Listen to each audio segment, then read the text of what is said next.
All right, my friends, I want to talk a little bit more about balance and Tai Chi and Taoism and nature.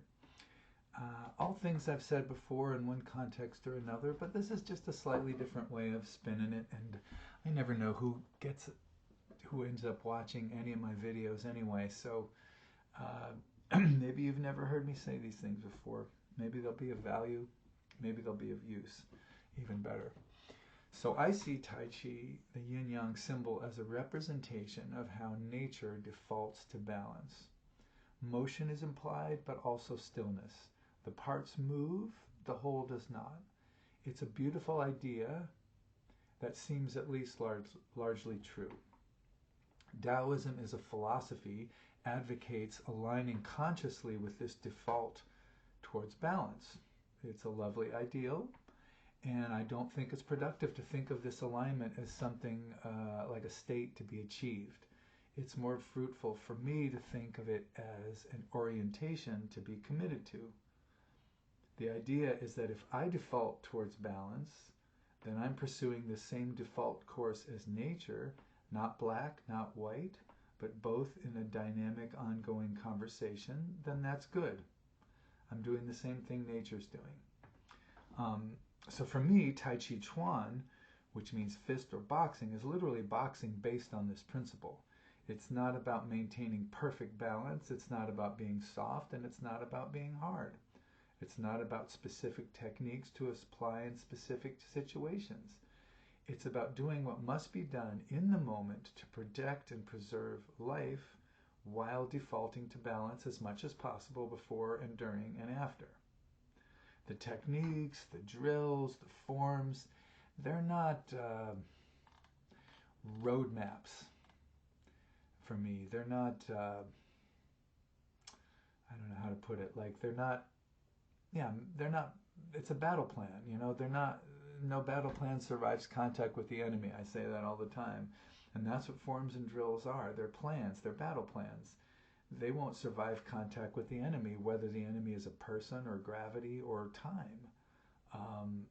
What's important about drills is what you learn from them, the attributes that stick to you as you learn them. Maybe a handful of simple techniques can stick to you too, but the attributes are more important because in the real world, gravity doesn't compensate for you. Gravity doesn't cooperate with you or give you any more breaks than someone who's coming after you to kill you. And as you age, ignore your physical balance at your peril. The attributes you develop are things like core strength, leg strength, arm strength, mobility, structure, flexibility, the ability to deliver momentum, the ability to deal with momentum.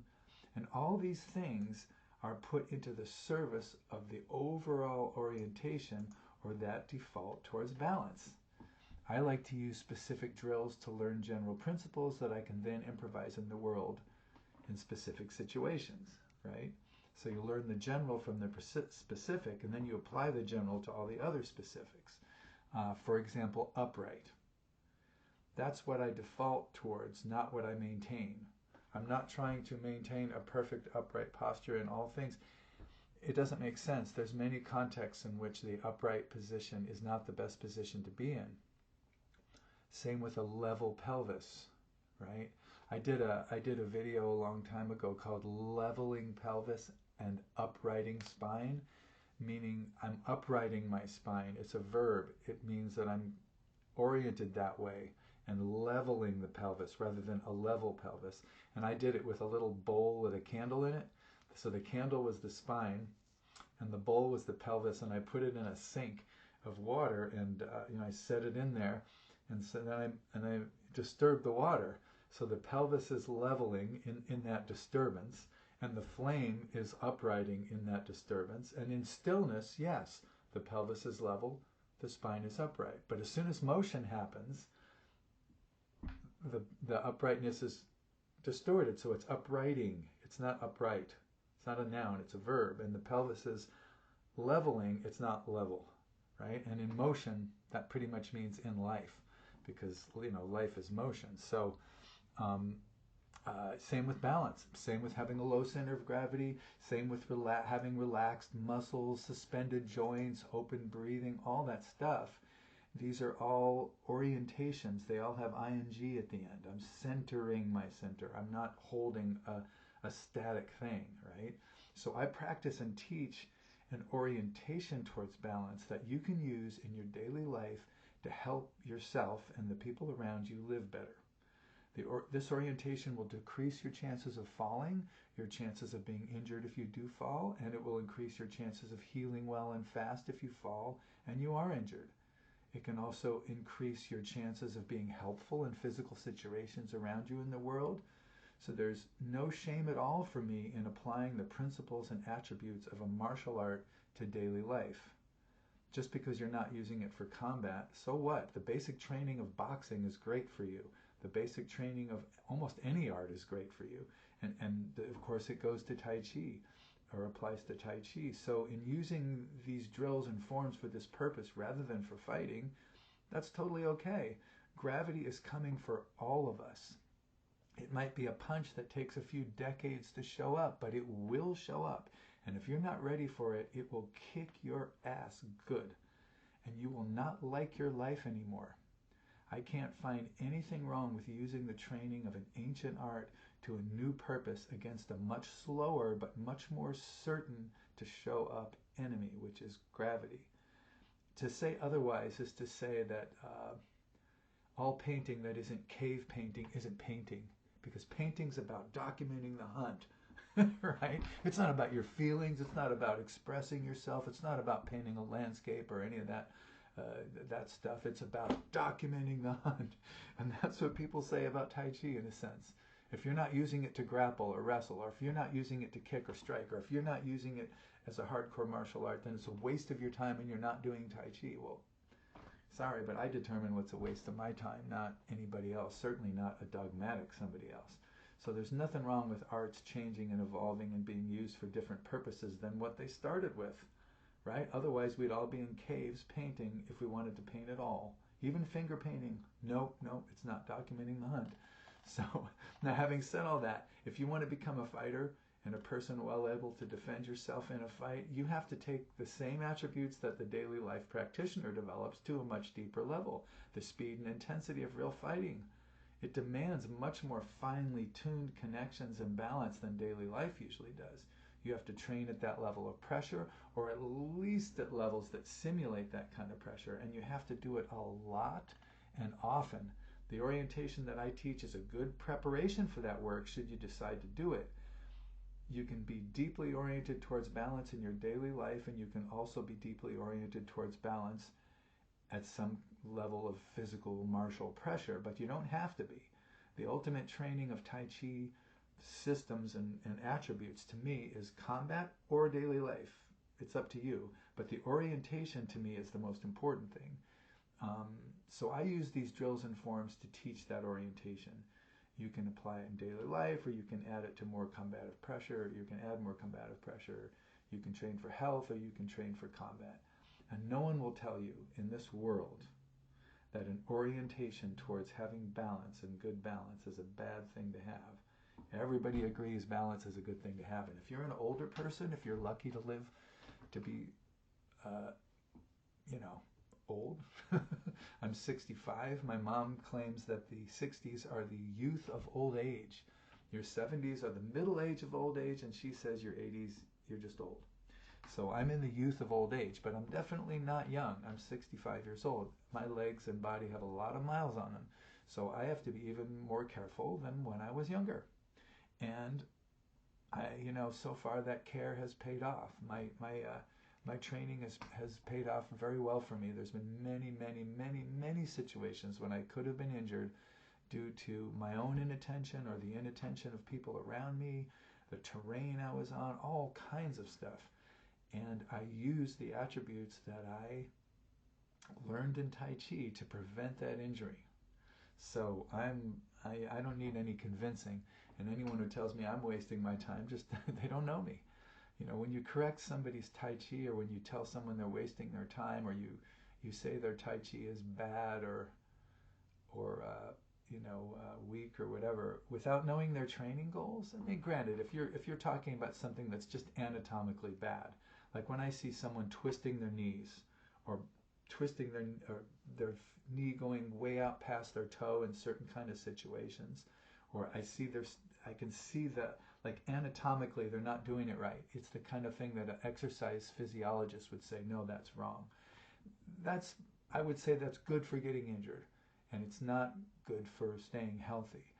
But all the other stuff, all the endless critiques of, well, you're doing this or you're doing that, you're doing, it's unfortunate that we spend so much time doing that kind of stuff. I just think, well, what are their training goals? For a lot of people, their training goal in Tai Chi is to be grounded and to be able to do push hands really well, to be able to grapple, to be able to stand up with another person and be difficult to move, and be able to, essentially wrestle them to the ground as efficiently as possible. And I don't think there's anything wrong with applying Tai Chi in that direction. It's great. But if somebody wanted to use Tai Chi for nothing but kicking, or if somebody wanted to use Tai Chi principles for nothing but striking, that's okay too. What I don't like is when they're dogmatic and say, if you're not wrestling, you're not doing Tai Chi.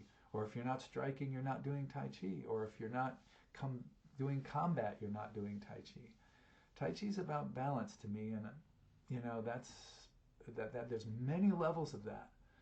Gravity is the most patient and most sneaky opponent you will ever face, and it will crush you. It is going to win. It's going to take all of us down. The question is when, right? And I'm not going to do anything to help gravity take me down. I'm going to try to use gravity to shepherd it through my body in the best alignment possible, in the best ways possible, so that it doesn't go this way, it goes this way. And that is a health-giving thing. Even though gravity is eventually going to break me, I can use it to strengthen myself and slow down that process. So that's my orientation towards balance, and that's what helps me do that. And it's pretty cool. If I died of a heart attack tomorrow, I would be very, very grateful that I got to 65 with all my original parts, with the exception of a few dental fillings. All my own parts, and I never had any injuries, and I've been training and teaching this for 30 years, and done plenty of other exercises and plenty of other arts and other work, and I've never had a serious injury, and a lot of it is due to my consciousness and the slow study of alignment and stuff. And I'm not coordinated. I'm not naturally coordinated at all. I was kind of a nervous, shaky, unstable head case in my nervous system. So I learned how to be a coordinated and relatively graceful person through Tai Chi. That's how I did it. It was not talent at all. I had no talent at all. I had pages of notes from my first class. I'm not a kinesthetic learner. I'm not any of these things. So, I'm sure there are talented people out there who are, better at all aspects of Tai Chi than I am, but I don't know, I might have come further than they did. They might have started off good and got better, and I started off awful and got, reasonably good. So, this orientation has served me super, super well. So anyway, that's my take on balance, Tai Chi, Taoism, etc., and how that relates to what I do. So thank you for watching. I appreciate it. If you'd like to contribute to my little workings here, I've got donation jars here and over at my website, GeneBurnett.com, but that's not necessary. I just put that up there as an option. I mainly am interested in sharing things that are of use to me. The songs that I share, they were useful to me. They helped me sort out my life. And if they help me sort out my life, maybe they'll help you sort out yours a little bit. And the stuff that I share about Tai Chi helped me in terms of my health and balance and awareness and perhaps self-defense abilities. I share stuff that works for me in the hopes that it might work for you. I'm not promoting a school here or a workshop or a book or any of that stuff. I'm just saying, here's some stuff that works for me. So if it works for you, let me know. That would be great. I love getting comments when someone tells me that something helped them. I'm like, yeah, that's why I'm doing this. Yeah, it's cool. So thanks for watching. I appreciate it. We're at the tail end of 2022 here, just a day or so from the new year and going into 2023. So happy New Year, everybody. Stay balanced, but when you lose your balance, you find your way back. All right, later.